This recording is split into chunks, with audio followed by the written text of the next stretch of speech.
जगाला सर्वप्रथम शांतीचा आणि क्रांतीचा संदेश देणारे तथागत सिद्धार्थ गौतम बुद्ध मृत्यूच्या मैदानात मर्दाच्या मनगटाने आणि धैर्याच्या धुंदीने झुंज करून स्वराज्य निर्माण करणारे छत्रपती शिवाजी महाराज, काळ्या छातीवरी अभिमानाची दरी कोरणारे विठू माझा लेकरू आया सांगे गोपाळांचा मेळा असंच म्हणणारी संतांची संतभूमी, जुलमी जातीयवाद्यांच्या विरोधात दंड ठोकून बंड पुकारणारे महामानव महात्मा ज्योतिबा फुले, माता जिजाई, माता रमाई, माता अहिल्याई, माता सावित्री या सर्व महापुरुषांना व या महामातांना मी प्रिशा स्वप्ना पवार विनम्र अभिवादन करते.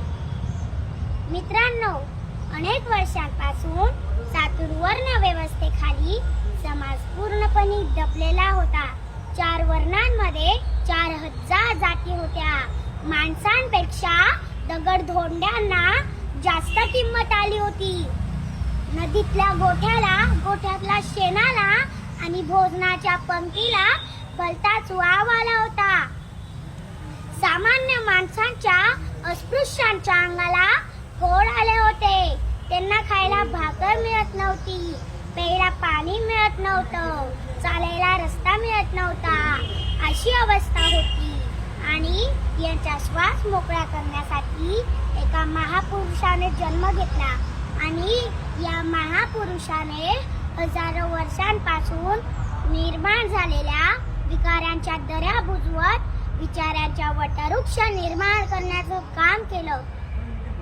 आणि या महापुरुषाचं नाव म्हणजेच बुद्धी सम्राट डॉक्टर बाबासाहेब आंबेडकर.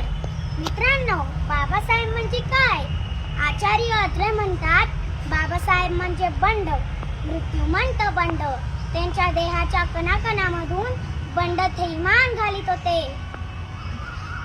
बाबासाहेब म्हणजे जातीभेदावर सोडलेले एक चक्र होय. बाबासाहेब म्हणजे धर्म मानदंडांचा कोटरा तोडून त्याला बाहेर काढणारी वाघनखे होय. बाबासाहेब म्हणजे बाबासाहेबच, दुसरा शब्द उच्चारायला जीभ तयार होत नाही. एवढं सामर्थ्य फक्त बाबासाहेबांच्या नावातच आहे. स्त्री आहे शक्ती, स्त्री आहे मान, तिच्या विना अपूर्ण सारा संसार मान. आंबेडकरांनी दिला हक्कांचा दीप, महिला सशक्तीकरणाचा केला त्यांनी थोर संकल्प दी. मित्रांनो, बाबासाहेबांना